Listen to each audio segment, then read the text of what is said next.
అదే RTV app వార్తల్ని క్షణాల్లో చదివే అవకాశం ఉంటుంది. ఒక న్యూస్ పేపర్, ఒక టెలివిజన్ ఛానల్ మీ చేతుల్లో ఎప్పుడు ఉంటాయి. వారం రోజుల నుంచి ఇప్పుడు గెలిచిన ఎమ్మెల్యే, అంతకుముందు ఓడిపోయిన ఎమ్మెల్యే నేను చేసిన అంటే నేను చేసిన, మేము తీసుకొచ్చినామని ఒక అల్లరిగా ఏదో ఒక మేము చేసినామన్నట్టుగా చూపెట్టుకుంటా ఉన్నారు.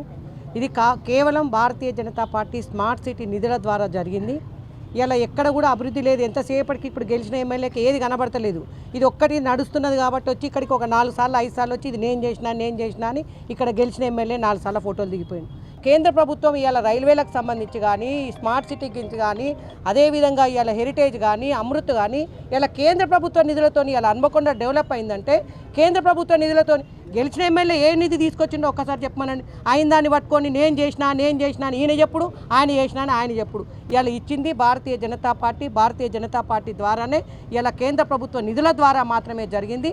లేనిది ఉన్నట్టు, ఉన్నది లేనట్టు చెప్పుకోవడం వాళ్ళకి బాగా అలవాటైపోయింది. ఇలా గెలిచిన ఎమ్మెల్యే 10 నెలలు అవుతుంది. ఏం అభివృద్ధి జరిగిందో చెప్పమనండి, ఏమి నిధులు తీసుకొచ్చిండో చెప్పమనండి. సొమ్ము ఒకంది సోకొకంది. సొమ్ము కేంద్రం చూస్తేనే కదులుతూ ఉంది బండి. ఇక్కడ పెట్రోల్ బయలన్నా కూడా కేంద్రమే. ఫాల్తూ ప్రభుత్వం ఇది. ఏందే మీ పంచాయతీ? ఎవరికి చేస్తున్నారు? పర్సంటేజ్ కాదా మీరంతా పర్సంటేజ్ మాస్టర్ కాదు. ఈ పర్సంటేజ్ల ప్రభుత్వం ఇది మోస్ట్ వర్స్ట్ సిచ్యుయేషన్.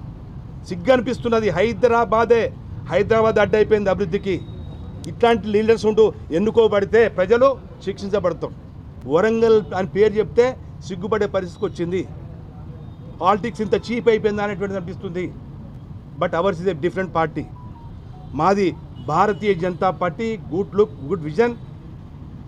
అదేవిధంగా రాబోయేటువంటి యొక్క 30 ఇయర్స్కు, రాబోయే 25 ఇయర్స్కు మోడీ గారు బై 2047 అభివృద్ధి చెందిన భారతదేశంగా ఉండాలంటే అభివృద్ధి చెందినటువంటి వరంగల్గా ఉండాలి. హైదరాబాద్ తర్వాత Warangal is the second largest place and more over capital city. హైదరాబాద్ను మరిపించే విధంగా దీన్ని డెవలప్ చేయొచ్చు. గత వారం రోజుల నుంచి నయీంనగర్ నాలా పై నిర్మితమైనటువంటి బ్రిడ్జి విషయంలో అధికార పార్టీ, బలహీనపడ్డటువంటి ప్రతిపక్ష పార్టీ ప్రత్యారోపణలు, ఆరోపణలతోటి నయీంనగర్ యొక్క ప్రాంతాన్ని ఏదో ఉద్రిక్త పరిస్థితులను తీసుకొచ్చేటువంటి ప్రయత్నం చేస్తారు. కానీ ఈ ప్రాంత ప్రజలు అనేక దశాబ్దాల నుంచి ఇట్లాంటి వాళ్ళని చాలామందిని చూసినటువంటి పరిస్థితి. కేంద్ర ప్రభుత్వం కేవలం ఈ యొక్క నయీంనగర్ నాలాకు 750 మీటర్లకు ఈ ప్రాంత ప్రజల యొక్క ముంపు ప్రాంతాన్ని గుర్తించి స్మార్ట్ సిటీ పథకం కింద ఇవ్వడం జరిగింది. కానీ గత ప్రభుత్వం, ఇప్పుడున్న ప్రభుత్వం మేము అనుకుంటున్నారు. గౌరవ మేయర్ నిన్న వాస్తవాలు మాట్లాడింది, చాలా సంతోషం అనిపించింది గౌరవ మేయర్ గారు మాట్లాడి. కానీ అందులో ఒక తప్పు చెప్పింది. మా ముఖ్యమంత్రి తీసుకుపోయి కేంద్ర ప్రభుత్వాన్ని ఒత్తిడి చేస్తూ వచ్చిందని. కానీ మా కేంద్ర మంత్రి కిషన్ రెడ్డి గారు, బండి సంజయ్ గారు, మీరు స్మార్ట్ సిటీ నిధులు వెనుక పోతూ ఉంటే వారు చొరవ తీసుకుంటే ఈ యొక్క నిధులు మళ్ళా పునరం అయినాయే తప్ప కేవలం మీ ముఖ్యమంత్రి మీరు చెప్తానో, మీ శాసనసభ్యులు చెప్తానో అయినవి కాదు.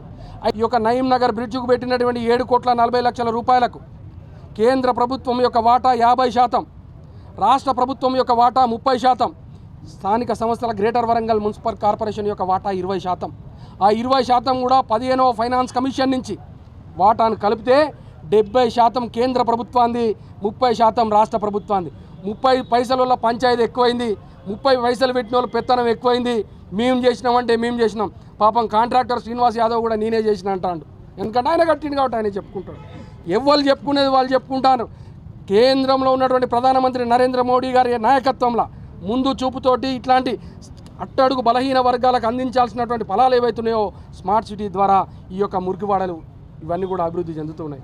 కేవలం మీ వ్యక్తిగత కక్ష కోసం, వ్యక్తిగత రాగా ద్వేషాలతోటి ఈ ప్రాంతాన్ని మీరు ఏదైతే ఉడికిస్తున్నారో ఇది మంచి పద్ధతి కాదు.